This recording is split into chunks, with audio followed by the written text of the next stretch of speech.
full disclaimer, anybody can sound smart if they're edited correctly, but the day I start actually making sense, that's when you should be concerned. Okay, so I'm about to break down to you what I think are going to be the best and worst movies of 2019. These are solely my opinion, and I could probably be wrong about all of them, but this will definitely give me a chance to, reflect and revisit this at the end of the year to see how right or wrong I was. Also, I would like to reiterate that this list isn't really going to include any of the indie or Netflix or any of these other independent streaming services movies, because I think I'm going to do a separate video for that. But these are just like the major Hollywood blockbusters that a lot of people go see in theaters. Okay, so I'm not going to dwell too long on the whole Marvel movies, other than the fact that we already know they're going to make a crap ton of money, and Captain Marvel is right around the corner, and then it's Avengers Endgame, and then Spider-Man Far From Home.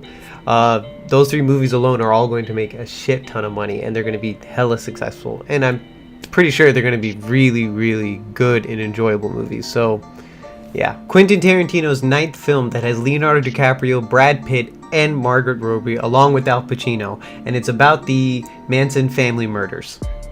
If that doesn't get you excited to go watch it, then I don't know what to say. Martin Scorsese has reunited with Robert De Niro and Joe Pesci for a movie about a mob hitman. If you've seen Goodfellas or Casino, this already looks like a successful movie. Now, surprisingly enough, I heard rumors that he's releasing this movie through Netflix, but I don't know how true that is, because Scorsese seems like the type of person to me that still honors the whole movie theater, so I definitely feel like there's going to be a release in the theaters, and this is something you should go see in theaters. Jordan Peele's next movie about a family being confronted by a group of doppelgangers looks awesome. After Jordan won an Oscar for Get Out, I'm sure this movie is going to be top notch with plenty of twists. Definitely keep it on your radar. If It Chapter 2 is anything like Chapter 1, then I'm sure it's going to be good. The cast playing the grown-up versions of the Losers Club, I think that's what they're called. It looks pretty solid. You got Bill McAvoy in there with Jessica Chastain, and they even threw in Bill Hader for good measure. So definitely excited to see this movie. This is going to be it's going to be another great year for horror movies, is what I can tell. The new Hellboy with David Harbour looks pretty solid, but after watching that first trailer, I could definitely tell that the tone that they were going for was like a mixture of Thor, Ragnarok, and Deadpool. I think it's going to be fine though, because it looks like it's going to have plenty of action and plenty of dark humor. Casting Donald Glover and Beyonce for the next Lion King movie was such a smart idea. Like, Disney put so much emphasis on their musical numbers in their movies, so I'm not surprised they casted the two best singers currently at the moment, and that already tells me enough that this movie is going to be super successful and it's going to be fantastic. I am so excited to see this next Godzilla movie. Like, I gotta give props to Warner Brothers and Legendary Pictures for shaping this monsterverse, because it's so cool. I cannot wait to see this movie. It's gonna be awesome. The John Wick movies are all about action and style, and it already looks like for the third movie they're taking all of that and they're turning it up a notch. So yes, definitely excited for this movie. It's gonna be awesome. Keanu Reeves rolling around on the ground, shooting everybody up. Perfect. It's been a long time since we got the first original Zombieland movie, and we're finally getting a sequel this fall with the entire original cast returning. I'm super excited. I can't wait to see Woody Harrelson and Jesse Eisenberg back on the big screen together.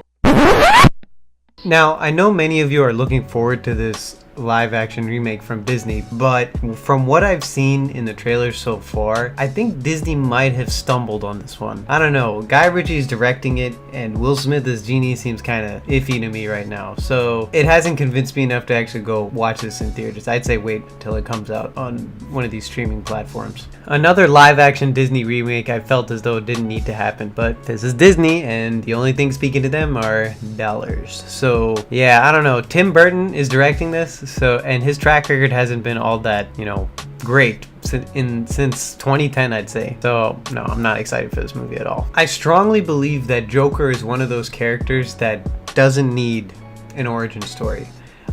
Which is why this movie looks like a huge mistake to me. I do agree that Joaquin Phoenix is probably gonna make an excellent Joker, but as a Batman geek, I can tell you straight away that Joker shouldn't have his own movie. In fact, without Batman, I'm pretty sure Joker wouldn't really exist if you think about it. I think Pokemon is awesome and all, and the fact that we're getting a live action movie about it is pretty cool, but after watching the second trailer for the movie, I'm still not excited to see this. I mean, as cute as it looks, it still just doesn't appeal to me as a Pokemon fan. And to be honest, if you look back at Japanese franchises in the hands of American film studios, they have a pretty bad track record. A lot of my friends came to me and they were like, hey, you know, Men in Black International looks really good, and I'm just sitting there going like, no, it doesn't look good at all. And plus, the guy who's directing it directed The Fate of the Furious, so I don't know, man. What? A Sonic the Hedgehog movie? Are you kidding me? Are you kidding me? Really? A Sonic the Hedgehog movie? What world do you live in where you think that's a good idea?